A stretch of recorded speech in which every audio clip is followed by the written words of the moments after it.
Day 1 of starting my whole entire life. Day 4 of starting over. Day 11 of starting over. Day 15 of starting over my whole entire life. Hi, I'm Janvi. Everyone who's been watching me grieve online for weeks now, I think it's finally time I tell you what really happened. What have I lost? So before I tell you my story, I want you to know something about me. Who am I? Hi, I'm Janvi Gupta. I come from a very small town in Bihar, and I was only 3.5 years old when I was sent to a boarding school in Darjeeling. That's where I grew up, away from home, away from my family. And one day I uploaded a video. Nothing planned, nobody asked for it. I just uploaded what I was going through. And I got a lot of comments and DMs, people asking me what really happened, what is my story.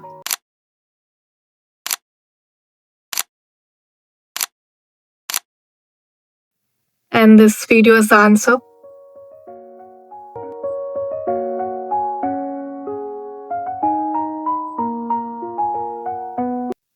"2025, everything changed. We had a good life, a life my parents had worked for, which they have dreamed for. My father built everything from scratch, his business, a home. He was someone who had never taken a day off. He believed hard work always pays off. And then slowly it started slipping away, one thing after another, till there was nothing, almost nothing left. Everything my father built is gone. The business he gave his life to, destroyed. And the man I had always thought was unshakable, he started breaking. I've seen my father cry, I've seen him lose hope, and honestly, nothing prepares you for that. It's not just losing money, it's losing your sense of safety. It's losing the world you thought you could trust. Watching him like that, helpless, it broke something in me too. When I say, why me, why my family, it's not for attention. It's the only question that makes sense in my head at night. Because my parents don't deserve this. They've worked too hard, given too much, and now everything feels upside down. I've seen him go quiet for hours. I've seen him break and say things that really scares me. Things no child should ever hear.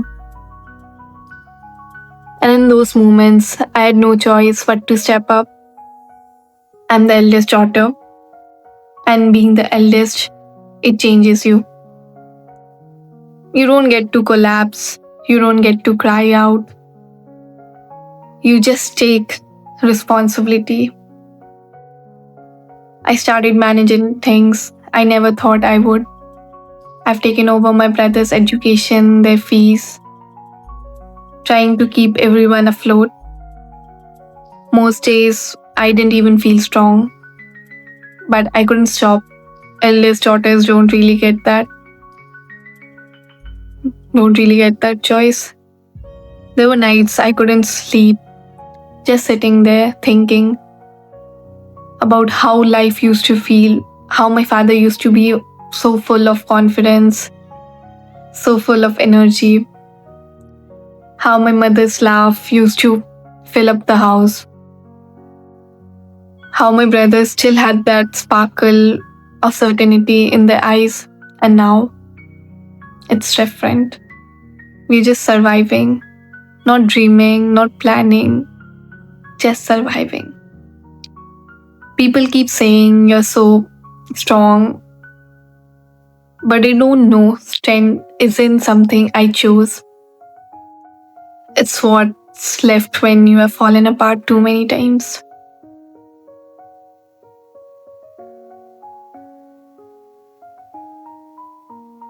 Sometimes I find tiny moments of peace, a small meal I cook for myself, a quiet evening, a moment when I can breathe. That's what healing looks like. Not big, not dramatic, just tiny pieces of life that remind you you're still here, you're still trying. I'm not sharing this for sympathy. I'm sharing this because maybe someone else will see themselves in me. Maybe someone knows what it feels like to hold everything together while everything falls apart. Because that's my story. We lost almost everything, but we're still standing, still trying, still hoping. And if you're out there holding onto, I see you. Thank you.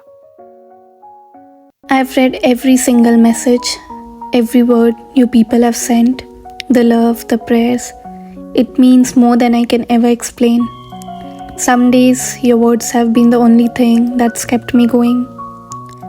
So if you have ever sent a message, a comment, thank you.